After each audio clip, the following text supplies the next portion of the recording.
جن افراد کا انتخاب کیا تھا انبیاء کرام کا، اس سلسلے کی سب سے پہلی کڑی ہے سیدنا آدم علیہ السلام۔ اس وقت دنیا غیر آباد تھی، انسانوں سے دنیا کو آباد کیا گیا۔ شروع دور میں تو انسانوں کو یہ بھی نہیں پتہ تھا کیا کھانا کیا نہیں کھانا۔ آج ہم ہر دانے کو پہچانتے ہیں، یہ گیہوں ہے، یہ چنا ہے، یہ مٹر ہے، یہ دھان ہے۔ ہم سبزیوں کو پہچانتے ہیں، تمام چیزوں کو انسان جانتا ہے۔ اس وقت اللہ کی کائنات میں یہ چیزیں تھیں، لیکن کون سی چیز ہمارے لیے فائدہ مند ہے اور کون سی چیز نقصان دہ ہے انسان کو نہیں معلوم تھا۔ بدن کو ڈھکیں کیسے؟ آج جو کپڑا آپ پہن کر بیٹھے ہوئے ہیں یہ تو کپڑے کی اعلیٰ کوالٹی ہے، اور 100 سال پیچھے آپ لوٹ جائیں، موٹا موٹا کپڑا لوگ بناتے تھے، تو کپڑا بنانے کی مشین ہوتی تھی۔ جس مشین سے کپڑا بنے گا وہ مشین کہاں تھی؟ جس آری سے لکڑی کاٹنا ہے وہ آری کہاں سے لاتے؟ جس ہتھوڑے سے کیل ٹھوکنا ہے وہ ہتھوڑا کہاں سے لاتے؟ آپ غور کیجئے، انسان کے پاس کچھ تھا ہی نہیں۔ انسان کے پاس کھانا پکانے کے لیے آگ نہیں تھی۔ انسان پتھروں کو رگڑتا تھا ایک میں ایک، اس سے چنگاری نکلتی تھی۔ سوکھی پتیوں کو جمع کر کے پتھر رگڑ کے ان پتیوں کو آگ پکڑاتے تھے اور پھر آگ کو محفوظ رکھتے تھے۔ آج سے 40-50 سال پہلے تک گھروں میں آگ لوگ محفوظ رکھتے تھے، ماچس تیلی نہیں ہوتی تھی۔ صبح صبح جا کر آگ مانگ لاؤ تو یہ اس کے گھر سے آگ مانگتا تھا، وہ اس کے گھر سے آگ مانگتا تھا۔ بلکہ ایسا بھی ہوتا تھا کسی گھر میں چولہا جل رہا ہے تو روٹی انہوں نے پکا لیا، پھر انہوں نے پکا لیا، پھر انہوں نے پکا لیا۔ ہر گھر میں الگ الگ توے ہنڈی پتیلی نہیں ہوا کرتی تھی۔ 100 سال پہلے کی بات کر رہا ہوں میں تو، اور پیچھے اس وقت دنیا کی جو کنڈیشن تھی، جو ضرورتیں تھیں، اللہ تبارک و تعالی نے انسانوں کو ویسی چیزیں دی تھی، ویسا نظام دیا تھا۔ مثال سمجھیے، انسانوں کو الگ کر دیجئے، آپ جنگل میں چلیے تو جنگل کے جانوروں کے بدن پر کپڑا ہے؟ سردی گرمی برسات کا الگ الگ لباس ہے؟ نہیں ہے۔ ہم سردی کے لیے گرم کپڑے رکھتے ہیں، گرمی میں ہلکا پھلکا پہنتے ہیں، 1 دن 2 دن کے بعد نہاتے ہیں، پیشاب پخانے کے بعد پانی سے دھلتے ہیں۔ جانوروں کے یہاں کیا ہے؟ ان کے یہاں بھی ایسے ہی ہے؟ نہیں۔ ہمیں قبض ہوتا ہے، ہمیں جلاب ہوتا ہے، ہمارا بلڈ پریشر ہائی لو ہوتا ہے، شوگر گھٹ بڑھ جاتی ہے، ان کے یہاں بھی ہوتی ہے؟ یہ ساری مجبوریاں، ضرورتیں، تماشے انسانوں کے ساتھ ہیں، جانوروں کے ساتھ نہیں ہے۔ بس اسی انداز سے آپ سمجھ لیجئے، شروع دور میں انسان بھی ایسا ہی جفا کش تھا، محنت کش تھا، تو اس کے ساتھ یہ کوئی مجبوری ضرورت نہیں تھی۔ ہمارے پرکھوں کے زمانے میں، یعنی ہمارے نانا اور دادا کے زمانے میں غلہ کٹ جاتا تھا، سال بھر کے کھانے کا غلہ اسٹاک کر لیتے تھے۔ اتنا گیہوں، اتنا چاول، اتنی دال، اتنا چنا، جس کے پاس سال بھر کے کھانے کا غلہ ہوتا تھا وہ خوشحال ہوتا تھا۔ ہاں بھیا ہوئے گوا سال بھر کا، کھائیں گے کیسے؟ سالن، اس سے مطلب نہیں، چٹنی پیس لیں گے، اچار سے کھا لیں گے، گڑ سے کھا لیں گے۔ کسی کے پاس دودھ گھی ہے ٹھیک ہے، نہیں ہے تو نہیں ہے۔ گھروں کے آس پاس لوگ سبزیاں بو لیا کرتے تھے، کبھی کبھی سبزی پک گئی، کبھی کوئی مرغی کاٹ لیا، سالن بن گیا۔ اس زمانے کے مرغے یہ آج کی طرح کم بخت ہل نہیں پاتے، ان کو چھوڑ دو، یہ چلنے کے لائق نہیں، یہ وہیں گر جاتے ہیں، اور انہی کو ہم اور آپ کھا رہے ہیں، پھر بولتے ہیں گھٹنا پرا تھے، کمریا پرا تھی، کیا ہوئے گا؟ وہ کمبخت بیماریوں کا مجموعہ خود ہی ہے، تو آپ کو کیا دیں گے؟ وہ صحت مند مرغا، اس کو آپ دوڑائے تو اڑ کے پیڑ پہ چڑھ جاتا تھا، دیوار پہ چڑھ جاتا تھا۔ اگر مہمان کی دعوت کرنا ہو تو پہلے مرغے کو باندھتے تھے، تب دعوت بولتے تھے، ورنہ بھروسہ نہیں۔ زمانہ بدل گیا، چیزیں بدل گئیں۔ یہ مثالیں آپ کو اس لیے میں دے رہا ہوں کہ شروع دور میں اگر انسانوں کے اوپر احکامات لاد دیے گئے ہوتے تو غریب عمل نہ کر پاتا۔ شروع دور کی باتیں بالکل سیدھی سادی آسان سی تھی۔ سیدنا آدم علیہ السلام سے لے کر سیدنا نوح علیہ السلام کے جو بیچ کا دور ہے، یہ انسانیت کا شروع کا دور ہے،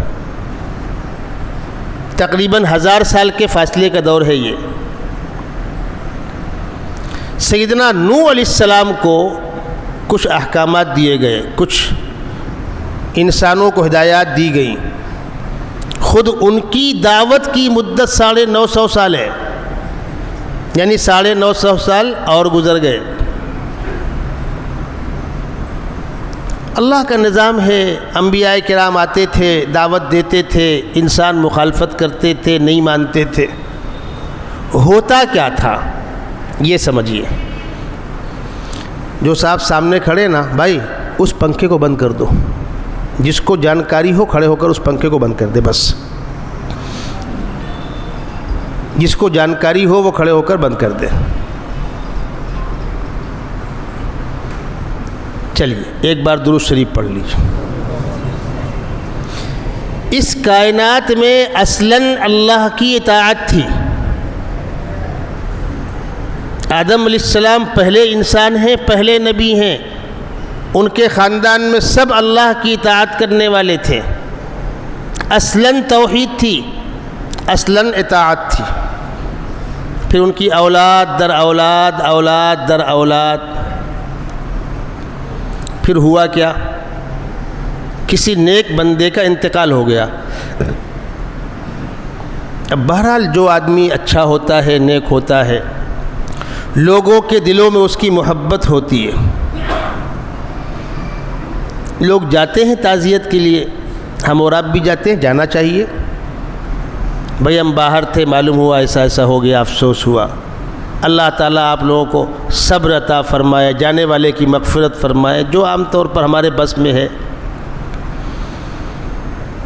اب جب کسی نیک بندے کا انتقال ہوا تو ابلیس پہنچا انسان کی شکل میں۔ السلام علیکم، وعلیکم السلام، فلاں چاچا ان کا تو انتقال ہو گیا، ارے بڑے اچھے آدمی تھے، ہاں اچھے آدمی تھے، چلے گئے وہ، تو ان کی کوئی یادگار ہے؟ کیا مطلب؟ ارے ان کی کوئی یادگار بنا لو جس کو دیکھ کر ان کی یاد آوے، ان کو اس یادگار کو دیکھ کر تم بھی ویسے ہی نیک بننا۔ لوگوں نے کہا ٹھیک ہے۔ اب ان کا اس زمانے کے اعتبار سے کوئی نقشہ، نمونہ، مجسمہ بنا لیا گیا۔ ان کو دیکھ کر اللہ کی یاد آتی تھی۔ ابھی بھی گاڑی پٹری سے اتری نہیں ہے، یہ نیک آدمی تھے، ایسا تھا ویسا تھا۔ وہ پیڑھی گزری، ان کے بعد والے آئے تو اس کو وہ ایک آدھ بار نہلانے لگے، پانی ڈال کر، خوشبو ڈالنے لگے، ہار پھول ڈالنے لگے۔ ان کی اگلی پیڑھی آئی تو وہ سلام دعا کرنے لگی ان کو۔ ان کے آگے والے آئے تو وہ شرک یوں آیا ہے تدریجاً۔ میں ایک مثال دیا کرتا ہوں، پھر مثال دے رہا ہوں، آپ کے دماغوں میں وہ بات بیٹھے، گاڑی پٹری سے اترتی کیسے؟ آپ سلیب کے لیے سریا کاٹتے ہیں تو ایک تو ہوتی لمبی لمبی، ایک ہوتی ہے چھوٹی چھجے وجے کی، 1.5 فٹ 2 فٹ کی۔ اب 100 سریا لگنی ہے، کاٹو اس کو، تو وہ رکھ کر کے گھن سے مارتے ہیں، تو اس سائز کی کٹنی چاہیے، تو ایک سریا نمونے کی وہاں رکھتے ہیں اور ہر سریا کو اسی سے ناپتے ہیں، تو ساری سریا برابر کٹتی ہے، اور ورکر لاپرواہی برتتے ہیں۔ ایک سریا جو اصل ناپ کی تھی وہ کہیں گئی، اس سے اس کو ناپا، اس سے اس کو ناپا، اس سے اس کو ناپا، ایک ایک سوت بڑھنا شروع ہوئی تو معلوم ہوا آخر میں 2 انچ بڑی ہو گئی۔ اب آئے انجینئر صاحب، کہا رے کچھ سریا چھوٹی ہے کچھ بڑی، یہ کیا ہوا؟ یہ وہی ہوا، تھوڑی سی لاپرواہی میں بات کہیں سے کہیں پہنچی۔ اصل ناپ والی سریا سے ناپ کر کاٹ رہے ہوتے تو یہ غلطی نہ ہوتی۔ شریعت نے ایک معیار بنایا ہے، معیار، اس معیار کو بنیاد بناؤ، نہ کوئی شخصیت بنیاد ہے۔ الفاظ غور سے آپ سن لیں، نہ کوئی شخصیت بنیاد ہے، نہ بھیڑ بھاڑ بنیاد ہے، نہ طاقت جاہ و جلال بنیاد ہے، بنیاد ہے کتاب و سنت اور صحابہ۔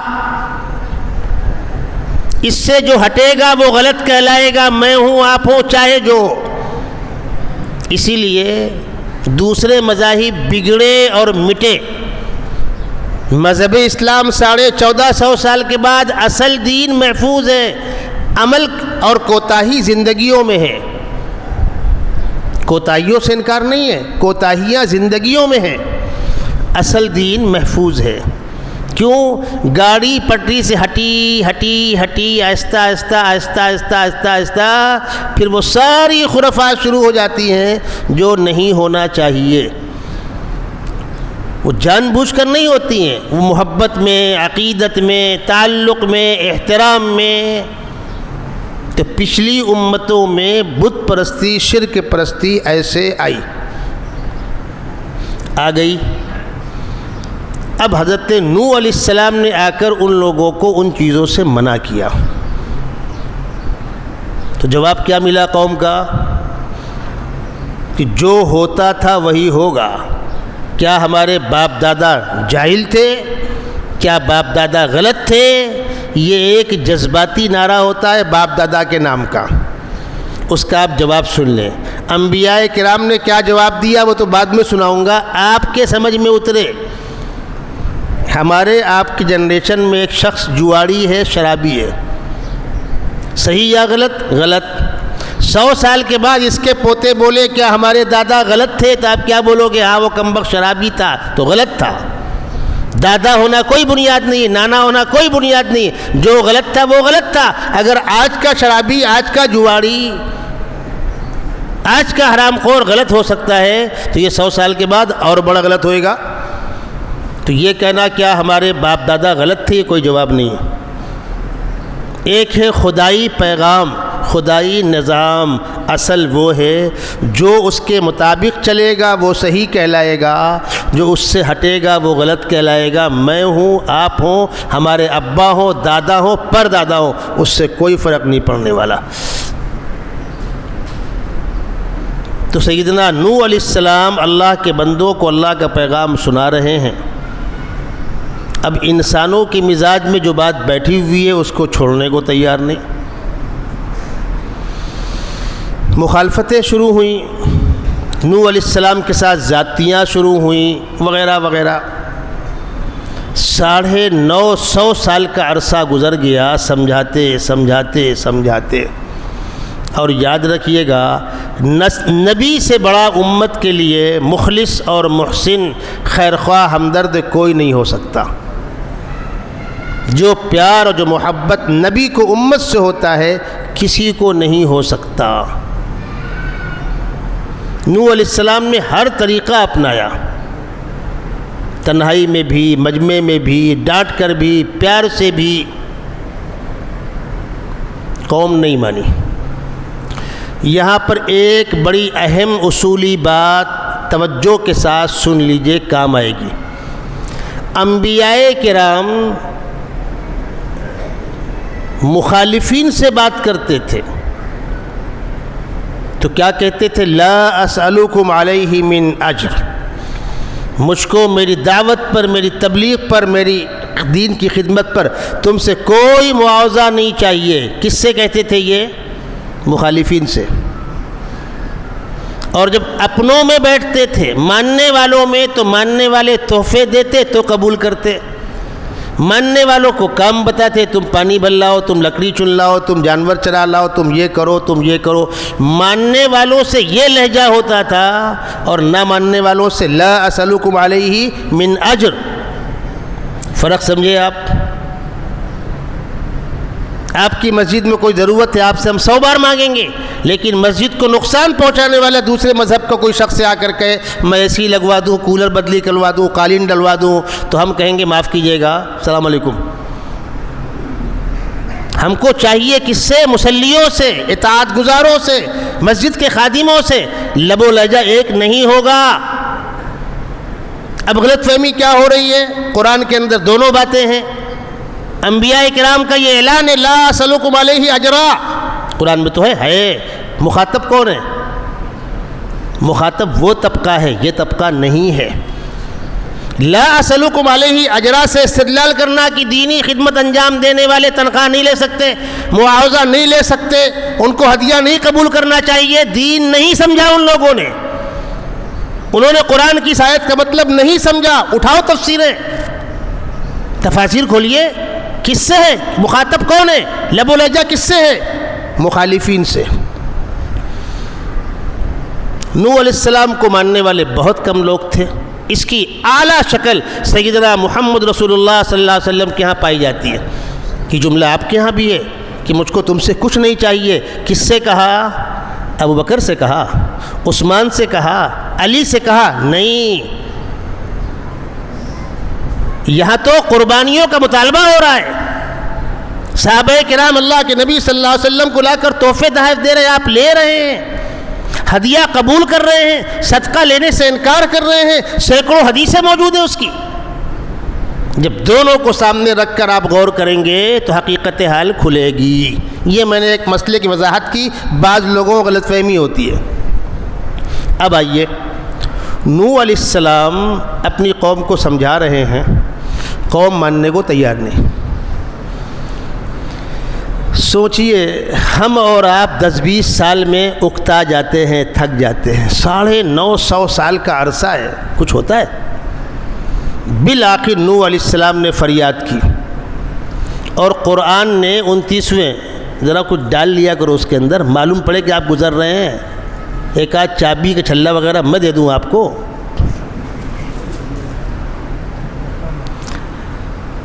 حضرت نوح علیہ السلام سمجھا کر تھک گئے تو انہوں نے فریاد کی، اٹھایا ہاتھ۔ 29ویں پارے میں سورہ نوح یہ آدھے پارے سے شروع ہوتی ہے، پوری سورت نوح علیہ السلام کے حالات پر ہے۔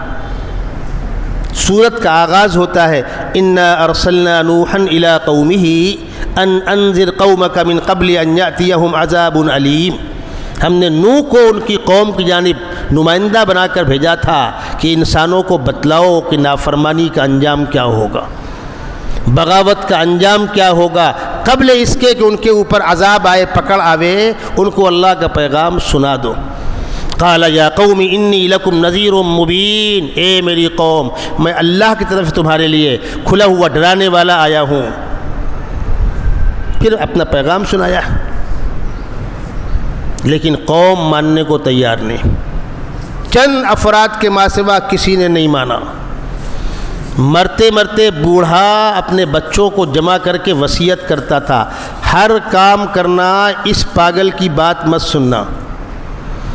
جب نوح علیہ السلام اپنی قوم کو اللہ کا پیغام سناتے تھے تو عام طور پر آدمی چہرہ گھما لیتا ہے، توجہ نہیں دیتا۔ وہ لوگ چہرے پر کپڑا ڈال لیا کرتے تھے، کان میں انگلیاں ٹھوس لیا کرتے تھے، کبھی کبھی آپ کو دھکے مارتے تھے، پتھر مارتے تھے، زخمی کرتے تھے، اور نوح علیہ السلام برداشت کر رہے ہیں۔ آخر میں انہوں نے فریاد کیا ہے، سورہ نوح کے اندر وہ فریاد موجود ہے، رب انی دعوت قومی لیلا ونہارا فلم یزدہم دعائی الا فرارا۔ پروردگار میں نے اپنی قوم کو ہر طرح سمجھایا ہے، سننے کو تیار نہیں۔ وَإِنِّي كُلَّمَا دَعَوْتُهُمْ لِتَغْفِرَ لَهُمْ جَعَلُوا أَصَابِعَهُمْ فِي آذَانِهِمْ وَاسْتَغْشَوْا ثِيَابَهُمْ، کانوں میں انگلیاں ٹھوس لیتے ہیں، چہرے پر کپڑا ڈال لیتے ہیں۔ وَأَصَرُّوا وَاسْتَكْبَرُوا اسْتِكْبَارًا ثُمَّ إِنِّي دَعَوْتُهُمْ جِهَارًا ثُمَّ إِنِّي أَعْلَنْتُ لَهُمْ وَأَسْرَرْتُ لَهُمْ إِسْرَارًا فَقُلْتُ اسْتَغْفِرُوا رَبَّكُمْ إِنَّهُ كَانَ غَفَّارًا يُرْسِلِ السَّمَاءَ عَلَيْكُمْ مِدْرَارًا وَيُمْدِدْكُمْ بِأَمْوَالٍ وَبَنِينَ وَيَجْعَلْ لَكُمْ جَنَّاتٍ وَيَجْعَلْ لَكُمْ أَنْهَارًا۔ کیا انداز ہے قرآن کا، فصیح و بلیغ انداز میں قرآن نوح علیہ السلام کی شکایت نقل کر رہا ہے۔ ایک بندہ اپنے رب سے کہہ رہا ہے، ایک نبی مایوس ہو کر تھک گیا ہے، اپنے رب سے اپنی قوم کی شکایت کر رہا ہے۔ پروردگار نے کہا نوح بس ہو گیا، پیغام پہنچ چکا، کسی کو مار کے منوانا نہیں ہے۔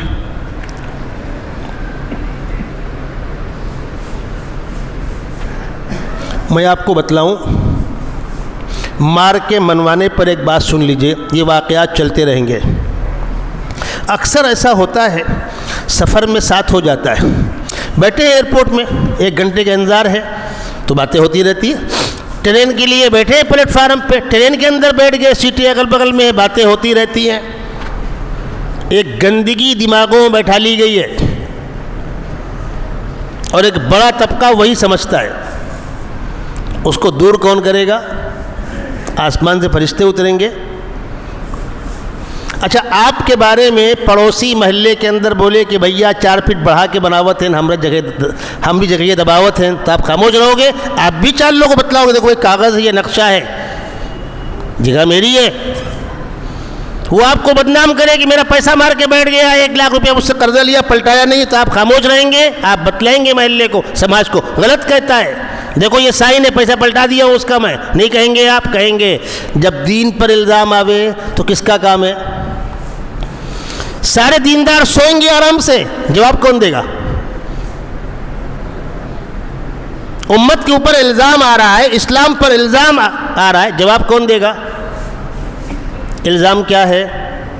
مسلمانوں کے اس ملک میں عروج کے زمانے میں، یہاں مسلم بادشاہوں نے حکومت کی ہے، عروج کے زمانے میں طاقت کا استعمال کر کے، پیسہ کا استعمال کر کے دھرم پریورتن کرایا گیا، یہ باتیں دماغوں میں بیٹھا لی گئیں۔ اب ہم انہی کو واپس لا رہے ہیں، گھر واپسی۔ ٹھیک ہے، ان کے پاس ذرائع ہیں، میڈیا ہے، پیسہ ہے، ٹھیک ہے، زبان تو آپ کے منہ میں بھی ہے۔ جمعہ کے بیان میں آپ وضاحت نہیں کر سکتے، جلسوں میں وضاحت نہیں کر سکتے، اپنے مجمع کے اندر وضاحت نہیں کر سکتے، کم از کم ہمارے لوگ مطمئن تو ہوں۔ اب سنیے، طاقت کے زور پر کلمہ نہیں پڑھایا جائے گا۔ قرآن نے کئی جگہ یہ بات کہی ہے، قرآن نے صاف کہا ہے أَنُلْزِمُكُمُوهَا وَأَنْتُمْ لَهَا كَارِهُونَ، ہم تمہارے اوپر دین مسلط نہیں کرنے والے ہیں، تم پسند کرو نہ کرو، ہم تم کو مار کر کلمہ نہیں پڑھوانے والے ہیں، اللہ کا اعلان ہے۔ اصول سن لیجئے، خداوند قدوس نے انبیاء کرام کو بھیجا، حق اور ناحق واضح کر دیا، اچھائی برائی واضح کر دی گئی، جس کو ماننا ہے اپنی خوشی سے مانے، نہیں ماننا ہے تیری مرضی۔ یاد رکھیے گا، کسی ایک آدمی کو زبردستی کلمہ نہیں پڑھوایا جائے گا، نہ کل نہ آج نہ آئندہ۔ اسلامی اصول ہے، طاقت کے زور پر دباؤ ڈال کر کسی کو کلمہ نہیں پڑھوایا جائے گا۔ اور آگے بڑھیے، لالچ دے کر، پیسے کی لالچ، شادی کی لالچ، پراپرٹی کی لالچ، لالچ دے کر کلمہ نہیں پڑھوایا جائے گا۔ اور ایسا کیا گیا تو، طاقت کے زور پر کہیں پر کلمہ پڑھوایا گیا تو یہ ایمان معتبر نہیں ہے۔ لالچ دے کر کلمہ پڑھایا گیا تو ایمان معتبر نہیں ہے، نہ کلمہ پڑھنے والے کا ایمان معتبر ہوگا، نہ پڑھانے والے کو کوئی ثواب ملنے والا ہے۔ یہ اسلامی اصول ہے۔ تو تو پھر کیسے کہہ رہے ہو کہ طاقت کے زور پر کلمہ پڑھوایا گیا؟ اسلام تو منع کر رہا ہے. یہ تمہارا الزام ہے، یہ تمہارا سراسر الزام ہے. اور آگے بڑھیے، تھوڑا سا اور اس کے پرخچے اڑا دیے جائیں اس حقیقت کے. وہ زمانہ بتلاؤ جب اس ملک میں مسلمان طاقتور تھے. کون زمانہ تھا بھائی؟ جس دن سے اس ملک میں اسلام آیا، مسلمان آئے، تب سے لے کر آج تک مسلمان ہمیشہ اقلیت میں ہیں، اکثریت میں کبھی نہیں ہیں. آپ کہیں گے حکومت میں تھے، حکومت میں تنہا کبھی نہیں تھے، وزراء ہندو تھے، فوج ہندو تھی. تو کیا ہندو فوج یہ کام کرتی تھی؟ کیا ہندو وزراء یہ کام کرتے تھے؟ کون کرتا تھا یہ کام؟ کڑی مت لگاؤ، کھلا رہنا. یہ سراسر الزام ہے. اسلام دنیا میں جہاں پھیلا ہے اپنی سچائی کی بنیاد پر پھیلا ہے، حقانیت کی بنیاد پر پھیلا ہے، اخلاق کی بنیاد پر پھیلا ہے. اس ملک میں اسلام پھیلا کیسے؟ ہوا کیا تھا؟ 3 راستوں سے اسلام اس ملک میں آیا. صحابہ کرام آئے بارڈری علاقوں میں، خاص طور پر کیرلا سے لے کر کے کوکن تک کی پوری پٹی جو ہے سمندر کی، اور وہ پٹا بہت قریب ہے. کیرلا عرب سے بہت قریب ہے، حتیٰ کہ کیرلا کی تہذیب بھی عرب کی تہذیب ہے. وہ عربی بولتے ہیں، وہ چاند بھی وہیں کا مانتے ہیں، عید وہیں کے حساب سے کرتے ہیں. دریا کا فرق ہے اس پار اس پار کا، باقی وہ تہذیب ایک ہے. سب سے پہلے وہاں آیا، پھر سمندری علاقوں سے ہوتا ہوا کوکن سے بمبئی کے پاس سے. اس وقت بمبئی تھا نہیں، یہ تو آپ نے بعد میں پاٹ پاٹ کے بمبئی بنا لیا. اس وقت ماہم کی کھاڑیاں تھیں، یہاں سے لے کر گجرات تک اس پورے پٹے میں صحابہ کرام کی آمد ثابت ہے. اولیاء اللہ چل کر آئے، بھیجے گئے. علاقائی اعتبار سے حکومت کرنے والے، یہ وہاں گیا، وہ وہاں گیا، وہ وہاں گیا. کچھ مسلم بادشاہ آئے. 3 طریقے ہو گئے: صحابہ کرام کی آمد، خانقاہی درویشوں کی آمد، اور بادشاہوں اور راجاؤں اور حکومت کرنے والوں کے آپسی ٹکراؤ کے ساتھ ساتھ آنا اور جانا. بادشاہوں کی آمد میں جو علاقے فتح ہوئے ہیں، کوئی جنگ مذہبی نفرت کی بنیاد پر نہیں ہوئی ہے، کوئی جنگ مذہبی منافرت کی بنیاد پر نہیں ہوئی ہے. علاقائی جنگیں تھی، اس بادشاہ نے اس کو زیر کیا، اس نے اس کو زیر کیا.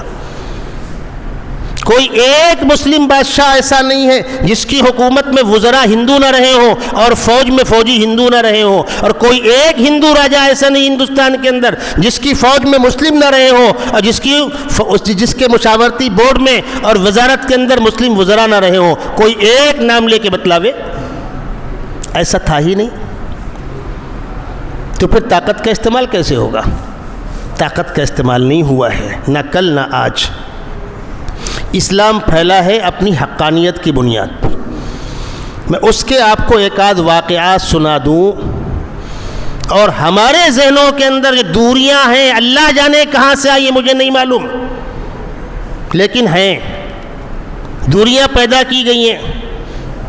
اسی سال کا آپ کو واقعہ سناتا ہوں. میرے ایک دوست نے کہا کہ میں نے اپنی اماں سے کہا کہ اماں افطاری بنائی نا تو پڑوسن کو ذرا دے دے. وہ یادو ہیں، کرمی ہیں، یو پی کے لوگ ہیں، اڑوس پڑوس میں رہتے ہیں. بھنڈی کا ایک محلہ ہے، میں نام نہیں لوں گا. تو میری اماں مجھ کو ایسے دیکھ رہی ہے، میرے ابا مجھ کو ایسے دیکھ رہے ہیں. کہاں تھے؟ ارے بولے پڑوسی ہے بھائی، تھوڑا بھیج دو افطاری. اور یہ کہنے والا عالم دین ہے، اور ماں باپ کیا کہہ رہے ہیں؟ ان کا وہ تو غیر ہے. کہا نہیں اماں، انسان تو ہے. تب بڑی مشکل سے ان کے گھروں میں افطاری بھیجی گئی، اگل بغل میں رہتے. ارے میرے بھائی، پیغمبر کا وہ قول آپ کو نہیں ملا کہ پڑوسی کا حق ہے کسی بھی مذہب والا ہو؟ پیغمبر علیہ السلام مدینے کے اندر اپنے غیر مسلم پڑوسیوں کو ہدیہ بھیجتے تھے، یہودیوں کو ہدیہ بھیجتے تھے. نہیں پڑھا آپ نے؟ ہمارے جو اکابر آئے تھے وہ انسانیت لے کر آئے تھے، پیار و محبت لے کر آئے تھے. اور اس سے بڑی بات سن لیجئے، وہ زندہ اسلام کی تصویر تھے. سیدھے سادھے بھولے بھالے لوگ تھے لیکن 100% مسلمان تھے. مکاریاں نہیں تھیں. ان کی باتوں پر، ان کی چال ڈھال پر، ان کی اداؤں پر، ان کے معاملات پر انسانیت قربان ہوتی تھی. میں نے اس سے پہلے بھی کئی بار یہ بات بتلائی، آج پھر دوہرا رہا ہوں. آج تو باقاعدہ سیلس مینی کا کورس باقاعدہ کرایا جاتا ہے. ہوٹل مینجمنٹ کا الگ کورس ہے، سیلس مینی کا الگ کورس ہے. تو سیلس مینی کے کورس کا مطلب کسٹمر کو بیوقوف بنا کر خراب مال پہنا دو اس کو. واہ بڑا اچھا سیلس مین ہے، سارا سگڑ مال کھپا دیا. اسلام اس سے منع کرتا ہے. گاہک کو دھوکہ دے کر مال مت دو. یا تو یہ کہہ دو بھائی یہ مال رکھا دیکھ لے، اچھا یا برا تیری مرضی، لیکن تعریف کر رہے ہو کہ ایسا ایسا ایسا ایسا اور ویسا ہے نہیں، یہ ناجائز ہے. دھوکہ دے کر مال مت بیچو. اللہ کے نبی صلی اللہ علیہ وسلم مدینے کے بازار میں چل پھر کر جائزہ لیتے تھے، کوئی دھوکہ تو نہیں دے رہا ہے، کوئی غلط تو نہیں کر رہا ہے. مدینے کے بازار میں چل رہے ہیں، غلے کا ڈھیر ہے، اوپر سوکھا، آپ نے نیچے ہاتھ ڈالا تو نیچے گیلا. فرمایا ما حاذل بلل یا صاحب الطعام، یہ تری کیسی. اب وہ کیا کرے؟ آپ حکمراں ہیں، ذمہ دار ہے، دکان اڑ جائے گی، مال پھینک دیا جائے گا ایک اشارے پر. وہ کانپنے لگا دکاندار. اس نے کہا وہ پانی میں بھیگ گیا تھا. تو فرمایا پانی اوپر سے برسا کہ نیچے سے برسا؟ کمبخت اوپر سکھا نیچے گلا بولتا ہے پانی ہے. چل پانی میں بھیگ گیا تھا تو بھیگا اوپن کرنا بھائی، دکھا کر بیچو. افلا جعلتہ فوق الطعام لیراہ الناس، پیغمبر کے آپ کو الفاظ سنا رہا ہوں. افلا جعلتہ فوق الطعام لیراہ الناس، اوپر رکھو گاہک دیکھ لے. جس کو بھیگا لینا ہوگا لے گا، نہیں لینا ہوگا نہیں لے گا. تم سوکھا دکھا کر اوپر اچھا، ترازو نیچے لگ رہی ہے جو عام طور پہ ہوتا ہے. اسلام پسند نہیں کرتا. آپ نے اس موقع پر فرمایا من غش فلیس منا، من غش فلیس منا، جو کاروبار میں دھوکہ دے، کسٹمر کو دھوکہ دے کر مال بیچے، وہ ہم مسلمانوں کے پریوار خاندان برادری سے نہیں ہے. اب ہم طے کر لیں کہاں کھڑے ہیں. سیدھی بات ہے. اگر پیسہ آ گیا، دھوکہ دے کر خراب مال بک گیا، پیسہ آ گیا، معاف کیجئے گا، تلخ حقیقت سن لیجئے، یہ بیماریوں میں جائے گا، یہ مقدمات میں جائے گا، یہ اولادیں آوارہ ہوں گی، وہ خراب کریں گی. یہ پیسہ آپ کے اوپر استعمال نہیں ہوگا. یہ پیسہ دنیا آخرت کی خیر و فلاح میں استعمال نہیں ہوگا. یہ پیسہ کہاں استعمال ہوگا؟ یہ تماشے بازیوں میں استعمال ہوگا، بربادی کا بنیاد بنے گا. صحابہ کرام آئے ساحل پہ. عرب ہندوستان کی تجارت بہت پرانی ہے. سید سلیمان ندوی رحمۃ اللہ علیہ بہت بڑے مورخ ہیں، انہوں نے اس پر تفصیلی کتابیں لکھی ہیں. ہندوستان اور اہل عرب کے تجارتی تعلقات، باقاعدہ کتابیں ان کی اس سلسلے میں. وہ صحابہ کرام آئے. اس ملک کی غیر مسلم آبادی بھولی بھالی سیدھی سادی، گندگیاں تو اب پیدا ہوئی یا کی جا رہی ہیں. بڑے شریف لوگ تھے ہندوستان کے، سیدھے سادے. ان کو مال دیا، پیسہ لیا. پہلی بار کسٹمر نے مال لے لیا، اس کو استعمال کیا، بڑا اچھا نکلا. دوبارہ پھر آئے، پھر مال دیا، پھر لوگوں نے لیا. لوگوں کا مزاج بن گیا کہ عرب تاجر دھوکہ نہیں دیتے، عرب تاجروں کا مال اچھا ہوتا ہے. اس زمانے میں شادیاں سیزن میں ہوا کرتی تھی.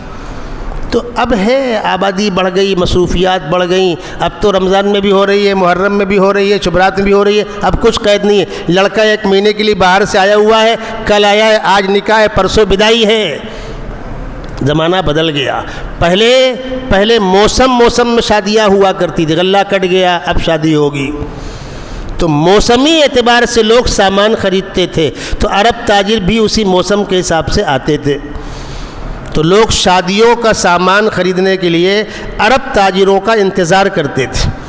عرب تاجر آئیں گے تو ہم سامان خریدیں گے. وہ بھر بھر کے کشتیوں میں لاتے تھے، یہ بھر بھر کے خریدتے تھے. اب آہستہ آہستہ اٹھنا بیٹھنا ملنا جلنا، ان کی اذان، ان کی نماز، ان کی تلاوت، بیماروں کو لا کر پھکا رہے ہیں، دعائیں کرا رہے ہیں، پانی پھکا رہے ہیں. یہ تو ہم نے آپ نے بھی دیکھا ہے نا، بھی مسجدوں کے باہر لوگ آ کر کھڑے ہیں، بچے کو پھونک دو، تو ہم نے بھی دیکھا ہے اس وقت کیا حال رہا ہوگا. اس کے ساتھ ساتھ وہ چند اہم باتیں بتا رہا ہوں، اور یاد رکھیے گا، الفاظ نوٹ کر لیجئے. داعی کی زندگی، داعی کا بے داغ کردار سب سے بڑی دعوت ہوتی ہے. بے داغ کردار سب سے بڑی دعوت ہوتی ہے. اس کی بات میں وزن ہوتا ہے، لوگ توجہ سے اس کی بات سنتے ہیں. روڈ کے اس پار ایک دکاندار، اس پار دوسرا دکاندار. کسٹمر آتا ہے، دکاندار کے پاس جاتا ہے، فلاں سامان ہے، کتنے کا ہے؟ اتنے کا. دے دیجئے. بھائی ایک کام کرو، روڈ کے اس پار جا کر اس دکان سے لے لو. وہ سمجھا ان کی برانچ ہوگی، وہ چل کر اس پار گیا، سامان ہے، کتنے کا ہے؟ اتنے کا ہے. دے دو. دے دیا. اس سے پوچھا کہ آپ کی دکان ان کی دکان کی برانچ ہے؟ کہا نہیں، کوئی تعلق نہیں ہے. پھر لوٹ کے آیا، یہاں آ کر پوچھا بھائی یہ سامان تو آپ کے یہاں تھا تو آپ نے خود نہ دے کر وہاں کیوں بھیج دیا؟ اس نے جملہ کہا ہے، وہ سن لیجئے. مسلمان تاجر نے کہا الحمدللہ میرے یہاں بہت سے کسٹمر آئے، میرا دھندا اچھا خاصا ہو گیا. میں دیکھ رہا ہوں بھائی کے یہاں دھندا نہیں ہوا ہے، پتہ نہیں شام کو اس کے یہاں چولہا جلے کہ نہ جلے، اس لیے میں نے 2-4 کسٹمر وہاں بھیج دیے تاکہ اس غریب کا بھی گزر بسر ہو جائے. اب یہ اس کا منہ دیکھ رہا ہے. انسانیت کا یہ معیار. کہا آپ یہ باتیں کہاں سے بتلا رہے ہیں ہم کو؟ کہا ہمارے پیغمبر سیدنا محمد صلی اللہ علیہ وسلم کی پاکیزہ تعلیمات کا حصہ ہے. کیا اس تعلیم کو میں بھی سیکھ سکتا ہوں؟ سیکھ سکتے ہو. اس مذہب میں بھی آ سکتا ہوں. تو پھر کلمہ پڑھا دو. یہاں تلوار کا استعمال ہوا کہ طاقت کا استعمال ہوا کہ پیسے کا استعمال ہوا؟ بتائے ہمیں کوئی. اور آگے بڑھیے. ہندوستان کے اندر جو درویش آئے، میں صاف الفاظ میں پہلے وضاحت کر دوں، ہم مسلم بادشاہوں کو آئیڈیل نہیں مانتے. دنیا کان کھول کے سن لیں، جو اس میں اچھا تھا اس کو اچھا کہتے ہیں، جو برا تھا اس کو برا کہتے ہیں. آنکھ بند کر کے ہم ان حکمرانوں کی تائید نہیں کرتے، اس گندگی میں ہم نہیں پڑیں گے. ہاں ہمارے آئیڈیل ہیں وہ تاجر صحابہ اور وہ درویش اہل اللہ. ہم ان کے عقیدت مند ہیں اور ہم کو ان کے ایمان پر، تقوی پر اور طہارت پر یقین ہے. تو جو اہل اللہ ہندوستان آئے یا بھیجے گئے، اس میں سر فہرست نام آتا ہے خواجہ معین الدین چشتی رحمۃ اللہ علیہ کا، جو بھیجے گئے تھے. اصلاً تو آپ خراسان کے رہنے والے تھے، ایران کے، بھیجے گئے ہندوستان. خواجہ صاحب کہیں بیٹھ گئے ہوتے بھائی. اس وقت ہندوستان کابل تک تھا، وہ اکھنڈ بھارت، وہاں سے لے کر برما تک حضرت. اور اسی لیے اس زمانے کے ہندوستان کے نام پر وہ سب آتا ہے. اور یہاں وضاحت کر دوں، آج کل جو بیچ میں ایک ہنگامہ ہوا تھا، غزوہ ہند، عقل چرنے گئی ہے ان لوگوں کی. ارے ہند سے مراد یہ نہیں ہے تمہارا، وہ پورا پٹا ہے جو افغانستان میں چلا گیا، پاکستان میں چلا گیا، روس میں چلا گیا، برما میں چلا گیا، نیپال میں چلا گیا. اس پورے خطے کا نام اس وقت ہند تھا. تمہارے پیٹ میں کیوں درد ہو رہا ہے؟ اور وہ اللہ کے نبی صلی اللہ علیہ وسلم کی ایک حدیث ہے جو کتابوں کے اندر موجود ہے. ہم نے کوئی جنگ کی ترغیب دی ہے؟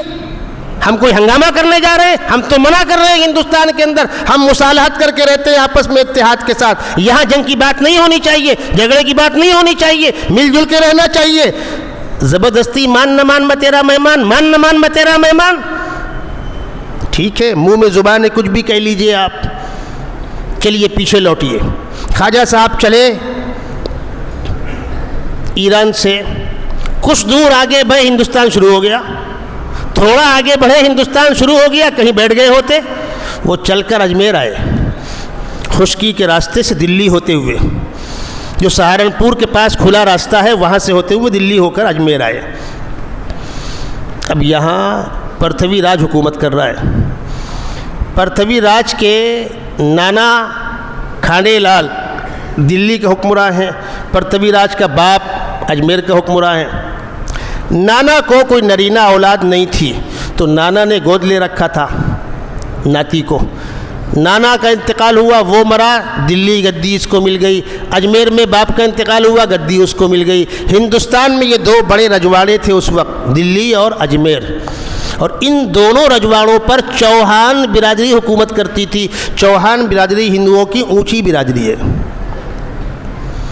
اب یہاں پر رک کر پھر ایک بات کی وضاحت کر دوں کہ یہ اونچ نیچ مذہبی بنیاد پر اسلام میں نہیں ہے. اسلام میں مذہبی بنیاد پر اونچ نیچ نہیں ہے. کہیں ہے وہ لوگوں کا اپنا بنایا ہوا ہے، وہ ذمہ دار ہے اس کے. جنت جہنم کی بنیاد، عبادتوں کے قبول ہونے کی بنیاد، رمضان گیا کس کا روزہ قبول کس کا ناقبول، اسلام میں برادرواد کی بنیاد پر روزہ قبول ناقبول کا اعلان نہیں ہوگا. نمازیں کس کی قبول کس کی ناقبول، برادرواد کی بنیاد پر فیصلہ نہیں ہوگا. حج کس کا قبول کس کا ناقبول، برادرواد کی بنیاد پر فیصلہ نہیں ہوگا. دل کی کیفیت تقوی اور طہارت کی بنیاد پر یہ اسلامی اصول ہے. اب جس طبقے سے سابقہ تھا خواجہ صاحب کا، وہاں کیا تھا؟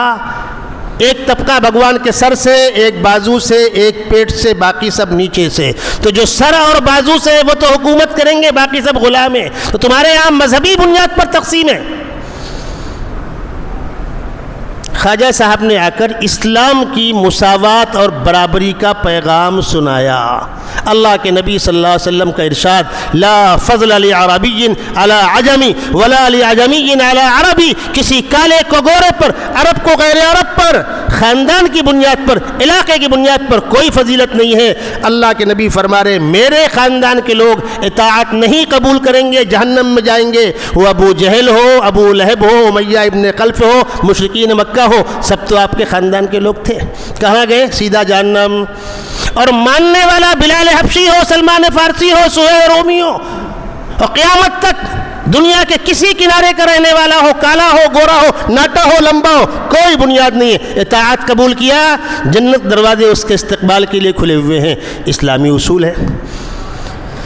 جب خواجہ صاحب نے یہ پیغام انسانوں کو سنایا تو جنگل میں آگ لگ گئی. ارے یہ درویش تو برابری کی بات کرتا ہے. اب لوگ چل کر دیکھنے آئے کہ واقعتاً ایسا ہے. تو وہاں تو مہمانوں کے استقبال میں لنگر چل رہا ہے، برتن بچھے ہوئے ہیں، پرات، آؤ ہاتھ دھو بیٹھو کھاؤ جاؤ، آؤ ہاتھ دھو کھاؤ بیٹھو جاؤ، مسافہ کرو. کوئی فرق نہیں کہاں سے آیا کون آیا. ارے وہ غریب جن کو برابر کبھی بیٹھنے کا موقع نہیں ملا تھا، خواجہ صاحب سے مسافہ کرنے کا موقع مل رہا ہے. جا کر اپنے اپنے علاقوں میں بتلایا کہ وہ درویش تو انسانیت کا پیغام لے کر آیا. آگ لگ گئی، علاقوں میں آگ لگ گئی. پھر کیا ہوا؟ پھر لوگوں نے دعوت دی، حضرت ہمارے علاقے میں چلیے، ہمارے یہاں نصیحت کیجئے. اب جہاں سے گزر رہے ہیں پورا پورا علاقہ لین لگائے کھڑا ہوا ہے. 10 ہزار لوگوں نے کلمہ پڑھا ہے. یہ ہوا. اس میں کون سی بات خلاف عقل ہے؟ آج کچھ پاگل لوگ کہتے ہیں ایسا کیسے مولانا، پاسبل ہی نہیں ہے، کنٹیکٹ کیسے کیا ہوگا، کنونس کیسے کیا ہوگا. اپنی عقلوں کا علاج کرو. یہ تھے حالات. یہاں طاقت کا استعمال ہوا ہے، پاور کا استعمال ہوا ہے، پیسے کا استعمال ہوا ہے. ان حقائق پر گفتگو کرنے والا کوئی نہیں ہے، سب مر گئے. آج بھی یہ مسئلہ کھڑا ہوا ہے، برادری کی بنیاد پر مردم شماری کرائی جائے. بیٹھے ہوئے ساہوکار تیار نہیں ہے اس کے لیے. جس دن یہ مردم شماری ہو گئی، چڈیاں اتر جائیں گی، ننگے ہو جائیں گے. کیوں؟ وہ تو 80% ہیں، وہ تو 80% ہیں. پھر کیا ہوگا؟ اور ہماری بیوقوفی کا عالم یہ ہے کہ ہم بس کوا ناک لے گیا، کوا ناک لے گیا، پیچھے بھاگ رہے. ارے خاموش بیٹھو نا، تنہا آپ ہی ہو کیا؟ اس ملک میں تنہا ہم ہیں، جو ہوگا ہوگا، سب کا ہوگا. ہمارا عقیدہ ہے دنیا کے اندر ایمان والے کے پیر میں کانٹا چبھتا ہے، ہمارا اجر محفوظ ہے. جان گئی تو شہادت ہے، مال گیا تو 700 گنا بڑھ کے ملنے والا ہے. تم کیوں پریشان ہو رہے ہو؟ ٹھیکہ ہم نے لے رکھا ہے، فلاں کو نہیں آنا چاہیے، فلاں کو آنا چاہیے، فلاں اچھا ہے، فلاں برا ہے. ہم ٹھیکیدار ہیں اس کے. بہرحال یہ موضوع نہیں ہے میرا آج کا، میں اس بات کو مکمل کروں. صحابہ کرام آئے، خانقاہی درویش آئے، مسلم بادشاہ آئے. مسلم بادشاہ ہمارے آئیڈیل نہیں ہیں. کبھی موقع ہوگا اس پر کچھ بول دوں گا میں. وہ ہمارے آئیڈیل نہیں ہیں. جو اچھے تھے وہ اچھے, جو غیر اچھے تھے غیر اچھے. ہم ٹھیکہ لے کے نہیں بیٹھے. ہمارے آئیڈیل یہ درویش ہیں, یہ اکابر ہیں, یہ صحابہ کرام ہیں. ان کے توسط سے اسلام آیا. اس وطن کے رہنے والوں نے اپنے بازو کھول دیے, باہیں کھول کر لے لیا اپنی باہوں کے اندر محبت کے ساتھ, اور شیر و شکر ہو کر پورے ملک میں مسلمان بسے. جو بڑی بستیاں تھیں وہاں آ کر خوشامد کی ان لوگوں نے. ہمارے گاؤں میں آئیے, 2 گھر 4 گھر, مسجد بنائیے, اذان دیجئے, نماز پڑھیے, قرآن پڑھیے. آپ رہتے ہیں تو برکتیں نازل ہوتی ہیں. آپ نماز پڑھ کر ہمارے بیمار بچوں کو پھونک دیا کیجئے. اس زمانے کے واقعات ہیں جب کوئی غیر مسلم فیملی باہر جاتی تھی اور بچیاں گھر میں بالغ ہوتی تھی تو بالغ بچیاں مسلمانوں کے گھر میں چھوڑ کر جاتے تھے. تمہارے اوپر بھروسہ ہے. ان کی امانتیں ہمارے پاس محفوظ رہا کرتی تھیں. یہ اسباب تھے اس ملک میں اسلام کے فروغ پانے کے. میں پھر کہوں گا, نہ طاقت کے زور پر, نہ پیسے کے زور پر, نہ دباؤ کی بنیاد پر کسی کو کلمہ نہیں پڑھایا جائے گا. اگر پڑھایا گیا تو نہ پڑھانے والے کو ثواب ملے گا, نہ پڑھنے والے کا ایمان قابل قبول ہوگا. قرآن صاف کہہ رہا ہے, انلزمکموها وانتم لها کارہون. ہم تمہارے اوپر دین مسلط نہیں کریں گے جبکہ تم اس کو ناپسند کرتے ہو. جس کو ماننا ہے اپنی مرضی سے مانے, اور نہ ماننا ہو اپنی مرضی سے رد کرے. در فیض محمد وہ ہے, آئے جس کا جی چاہے, اور نہ آئے جہنم میں جائے جس کا جی چاہے. اگلی بات سن لیجئے, آخری بات. ہم خاندانی مسلمان, ہم 5 وقت نماز پڑھنے والے مسلمان, اگر ہمارے دلوں سے خدا کی عظمت, پیغمبر کی عظمت, اسلام کی عظمت نکل گئی تو ہم اسلام سے نکل گئے. راشن کارڈ میں, ووٹر لسٹ میں, پاسپورٹ میں چاہے مسلمان لکھا ہو, اللہ کے سپر کمپیوٹر سے نام کٹ گیا. اس رشتے کا نام ایمان ہے. اس محبت, عظمت اور عقیدت کے رشتے کا نام ایمان ہے. جب خدا سے محبت ہوگی, پیغمبر سے محبت ہوگی, دین سے محبت ہوگی, تو دین کے اولین خادم صحابہ کرام ہیں, ان سے محبت ہوگی. دین کے بعد کے خدام علماء کرام ہیں, اولیاء اللہ ہیں, ان سے محبت ہوگی. اس جذبے تصور کا نام ایمان ہے. اللہ تبارک و تعالیٰ ان حقیقتوں کو سمجھنے کی توفیق عطا فرمائے. میری کوشش ہوگی کہ میں ایک آدھ جمعہ اسی موضوع پر تفصیلی گفتگو کروں تاکہ ذہن تو صاف ہوں. ان کی کیا بات ہے وہ اہل سیاست جانے. میرا پیغام محبت ہے جہاں تک پہنچے. آپ ذہن تو صاف کرو, حقیقت تو کھولو. ہمارے لوگ تو کم سے کم غلط فہمی کا شکار نہ ہو, امت ذہنی ارتداد کا شکار تو نہ ہو. اللہ تبارک و تعالی ہم سب کو اس قسم کی ٹوٹی پھوٹی کوششیں کرنے کی توفیق عطا فرمائے.